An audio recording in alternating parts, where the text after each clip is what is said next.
Good evening, everyone, and thank you for joining us for our next session. My name is Sergio Lara-Bercial, and I'm one of the founding members of the ICOACHKIDS global movement. It is an absolute pleasure to introduce tonight one of the most influential minds in the world of female sport. Dr. Nicole LaVoi is the director of the Tucker Research Center for Girls and Women's Sport at the University of Minnesota in the US. Hi, Nicole. Thank you for accepting the invitation to join us today. Absolutely, Sergio. Thanks for having me. It's great to have you. Now, listen, let's start at the beginning, okay? Tell us a little bit about yourself, your personal history in sport, and what led you to start researching girls and women's sport. Yeah, so like most of the people tuning in, we have a love for sport. Was a youth athlete. I decided to focus down from 3 sports to tennis around high school, and I ended up playing tennis in high school and in college. Had a pretty good career at the collegiate level here in the US, and I really loved tennis, and I wasn't quite ready to give it up, so I went into coaching. I was a certified USPTA teaching pro and worked a lot with the USTA on various programming that they had, and coached at the collegiate level for about 6 years. And the last time I was coaching, I was at an all-women's college, Wellesley College, and it really got me interested in the intersection of gender and sport. Because sport had given me so much as an athlete, as a coach. It gave me a career pathway. But I really realized that I wanted to make a difference in the lives of girls and women in sport, not just one team at a time, but lots and lots of girls and women, perhaps around the globe. So I quit coaching. I went back to do my doctoral degree at the University of Minnesota, at the Tucker Center when it was just starting in the mid-90s. And got some more in-depth training. And really from then on, I followed my passion for girls and women in sport and for coaching, education, and development. Because as a young coach, I had a great tennis mentors. I knew tennis. My parents were teachers, so teaching and coaching kind of came naturally to me. But I looked around and I thought, ooh, I see a lot of coaches doing a lot of things that are really destroying the confidence and the self-esteem of their athletes, and I think we can do better. So I really just followed those 2 guiding principles of making a difference for girls and women and educating coaches to be better, to, optimal performance, good experience, and optimal development for all athletes. So that's sort of, and then I landed. I went away for a couple of years to Notre Dame and worked in the Center for Sport and Character, and then got recruited back to help run the Tucker Center, and I've been there almost 20 years as a faculty member since. Wow, that's a fantastic story, because what comes across really clearly is that you are on a mission. You have a very clear mission of what you want to accomplish. Okay, so let's talk about that a little bit. You've mentioned 2 elements: the situation for girls in sport and around their participation, and then the coaching. So let's talk about the participation first. And I know when I listened to you last time at the ICC conference in Lisbon, you said you always have to start with the problem. So can you define to me quickly what is the problem with girls and women's sport? Where are we? Well, there's a lot of problems, but I'll give you sort of the big ones. So what we know, and this is true in the US, but I think it probably applies around the globe as well. There's a gendered participation gap between boys and girls and men and women. So here in the US, we have a lot of record numbers of girls and women playing sports due to Title IX, which is a federal law that made gender discrimination illegal. However, there's still a gender gap at every level, and I am pretty sure, because I know the data around the globe, that's also true. So that's one.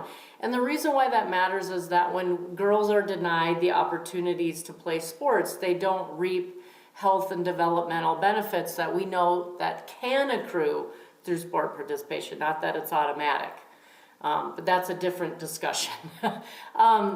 Number 2, in terms of women in sport leadership, we have an underrepresentation of women leaders in sport as coaches, administrators, board members at all levels. And what that tells girls, young girls, is that they don't see people like themselves in positions of power, so they don't aspire to that. And also, same identity role models matter for everybody.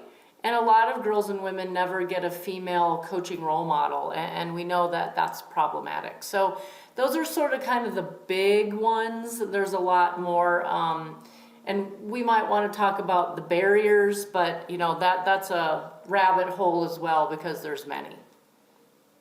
So if we go down that rabbit hole slightly, but let's approach it from a positive perspective.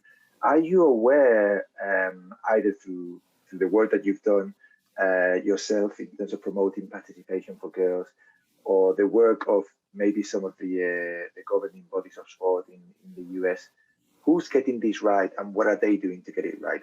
Who's got a good handle on this is how we make sport more accessible to girls, for them to, because I think the challenge is twofold, right? To get them there and to keep them there. Yes.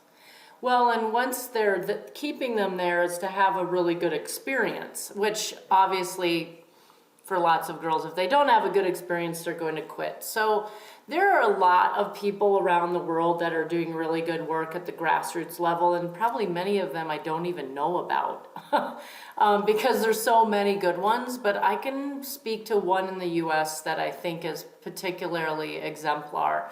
It's a program called Girls on the Run.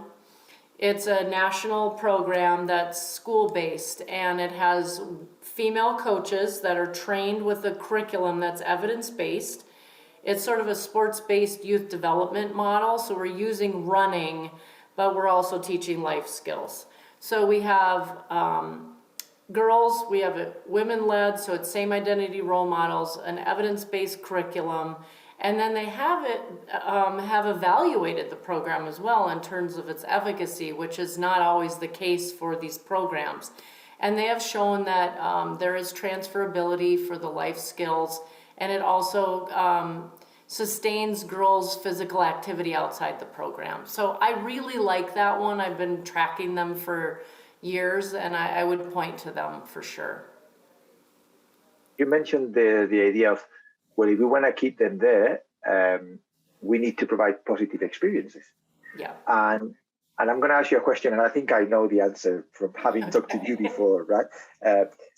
But obviously, I think sometimes we get dragged into the discussion of, oh, we have to coach girls differently, and it's kind of we're putting the blame on the girls. But good experiences and good coaching is the same for boys and girls, right? Or what do you think?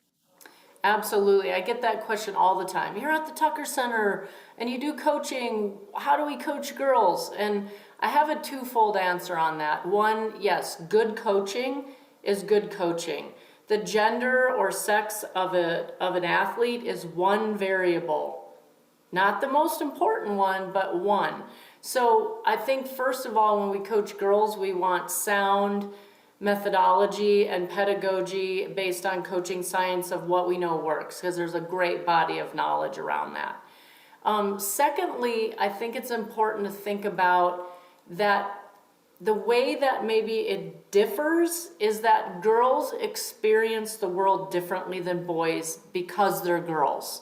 They face gender bias, stereotypes, harassment, sexual abuse and harassment. They have a lot of different experiences in the world because they're girls, and I think there are some particular things for girls in terms of body image, body positivity, gender stereotypes that coaches need to be better educated on around coaching girls. And we at the Tucker Center are working on a new curriculum around that will launch in 2022 called Coaching Her. So stay tuned. I think that I love the way you've really put that across in terms of yes, so good coaching is good coaching. I think that's kind of the key message. It's like tonight it's about giving people clear key messages. Good coaching is good coaching. And there are certain things that you need to be aware of when coaching girls, because they may be more it more relevant to them because of the experience of being a girl in the current world. Okay. Yeah. So we look forward to seeing that resource coming out, and we will do all we can from ICOACHKIDS to promote Awesome. it so it gets to as many people as possible. So let's now, you've talked about how important it is for girls to see same gender role models, either as coaches or administrators.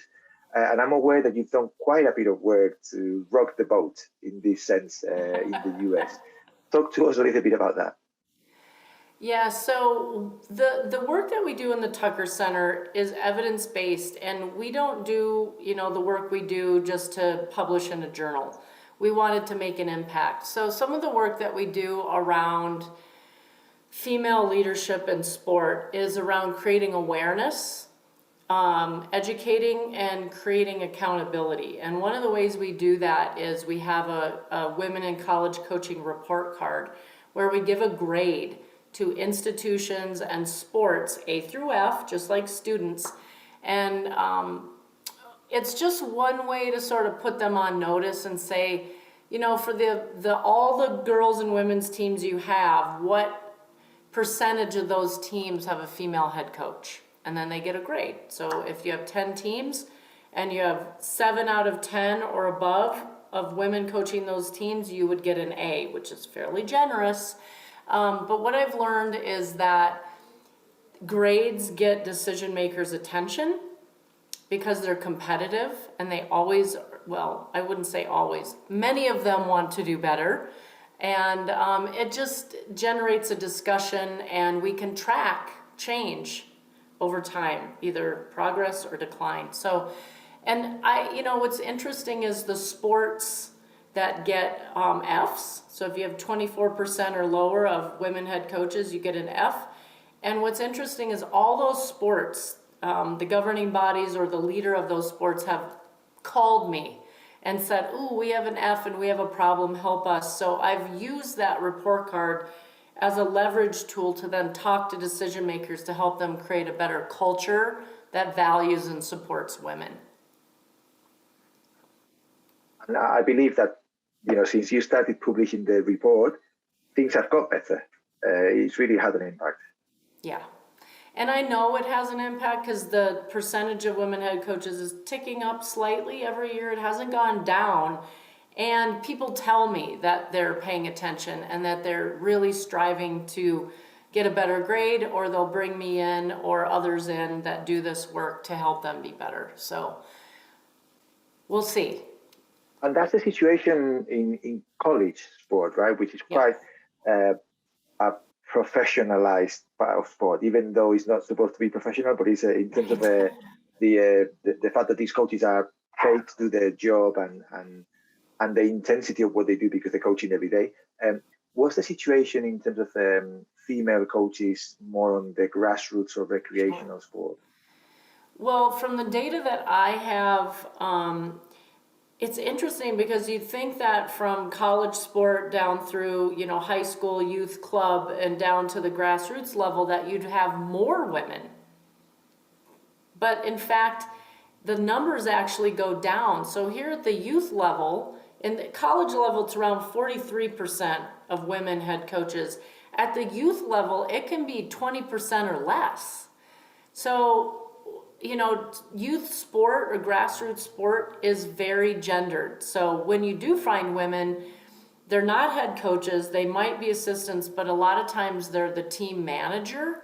And colleague of mine, Mike Messner, who's at USC, a sports sociologist, he has done work on this, and it's called the team mom.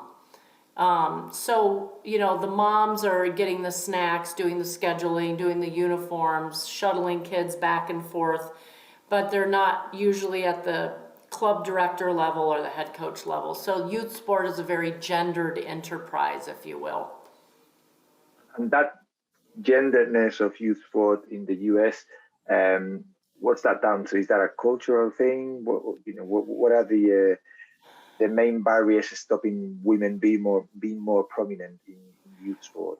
Well, it's not because they're not qualified or competent or want to do it. It's that they're often denied the opportunity, and This is what we found from our research. We asked women at the youth level, how do we get more women coaching? And they're like, ask us.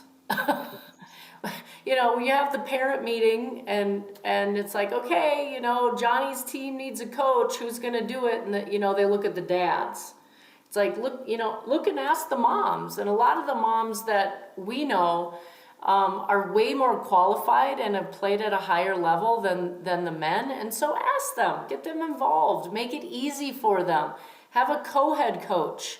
You know, when you're a parent, male or female, your own children get sick. So, or, you know, have other appointments. So have a co-head coach. Make it easy. Have female-only training where they feel safe, where they can be knowledgeable and get their competence up. And there are a lot of sort of not easy, but intuitive ways to get more women involved at the youth level. I love the way you put it. You know, just ask them. You know, don't make the assumption that they don't want to do it, and that it is a man thing to do, right? Yeah, perfect. And you know, to that point, Sergio, a lot of times we blame the women, like, oh, we don't have women, they don't want to do it, they don't apply, they're not qualified, they're not confident enough. These are blame the women narratives that just are not productive. And when we blame the women, we don't have to change our processes. So that's a quick way, just ask women, right? Don't assume, and move forward from there. All right, so listen, on that note, and you know, it's been a fascinating conversation, and we could be here all day, really. But we've got limited time tonight. Just give us your, I don't know, what's your summary of where we need to go in all of this in one sentence? In one sentence. Or two. Well, okay, so I use this statement a lot, and I borrow it from the Wellesley Centers for Women. What's good for women and girls is good for everybody. And I think, you know, when we create policies that support and value women, and we create systems and cultures where women feel supported and valued, it helps the culture for everybody. So I don't want it to only seem like this is a woman-only issue or a girls-only issue. It's the right thing to do, and it's good for everybody. I love that. You know, what's good for women and girls is good for everybody. So just to wrap up, any idea of when we're going to be able to see those new resources so people can tune in and be ready for them? Yeah, we are hoping around June or July of 2022, we will have a product available to the public for coaching her. But in lieu of that, if you want to go to the Tucker Center website and just type in Game On Women Can Coach Toolkit, there are a lot of great resources there right now that then they're all free and they're all evidence-based. Brilliant. Well, we'll make sure that we will put all that information on the chat and make sure that everybody knows. Nicole, as always, it's been an absolute pleasure. All the best. And I know I got you very early today because it's evening time here, but it's very early for you. So thanks. I have my coffee right here, Sergio. Yeah, it must be strong coffee because you were amazing. Thank you very much. And we will see you soon. And everybody, I hope you're enjoying the conference and see you at the next session. Thank you.